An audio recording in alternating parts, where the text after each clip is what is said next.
সম্প্রতিকালে ঢাকা শহরসহ বিভিন্ন দেশের বিভিন্ন অঞ্চলে চুরি, ডাকাতি, ছিনতাই এই অপরাধগুলির প্রকোপ বৃদ্ধি পেয়েছে।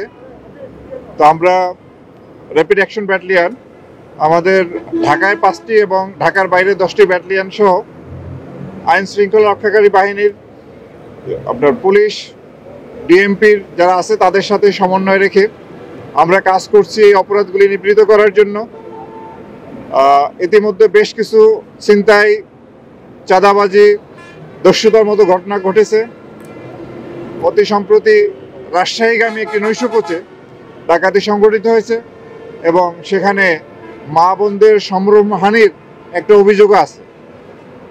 তো এটা খুব দুঃখজনক এবং আমাদের ঢাকা শহরে আমরা দেখেছি যে অনেক ক্ষেত্রে মা বোনরাও ছিনতাইকারীর সম্মুখীন হচ্ছেন। এটি খুবই দুঃখজনক। আমরা আপ্রাণ চেষ্টা করে যাচ্ছি এই অপরাধগুলি দমন করার জন্য।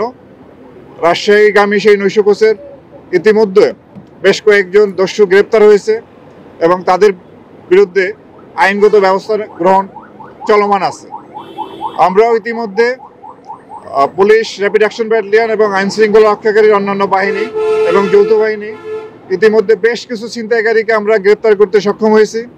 এর মধ্যে উল্লেখযোগ্য, আপনারা জানেন যে গত কয়েকদিন আগে মোহাম্মদপুর এলাকা থেকে কবজিকাটা আনোয়ার নামে এক ভয়ঙ্কর এক সন্ত্রাসীকে গ্রেপ্তার করা হয়েছে এবং তারও পূর্বে মোহাম্মদপুর এলাকায় যে জেনেভা ক্যাম্প নামে পরিচিত জায়গা, সেখানে দুটি বিবাদমান গ্রুপ যারা সেখানে চাঁদাবাজি, সন্ত্রাসী কার্যকলাপে লিপ্ত ছিল। একটা হলো আপনার চুহা সেলিম আর একটা হলো সোহেল। এই দুই গ্রুপের যে লিডার তাদেরকে আমরা গ্রেপ্তার করেছি। বাট তারপরও আমরা এই ছিনতাই পরিস্থিতিকে আশানুরূপ পর্যায়ে নিয়ন্ত্রণে রাখতে পারি নাই। এই জন্য আমাদের এই প্রচেষ্টা চলমান আছে।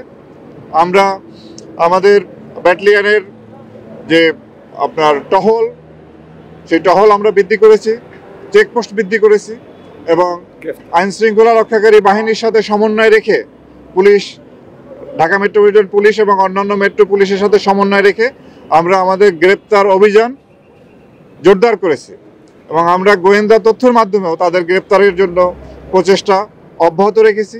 আমাদের এই প্রচেষ্টা অব্যাহত থাকবে। আমরা যে কোনো মূল্যেই আইন শৃঙ্খলা পরিস্থিতি ভালো রাখার জন্য, এই ছিনতাই, চাঁদাবাজি, সন্ত্রাসী বন্ধের জন্য আমরা সর্বাত্মক চেষ্টা করব।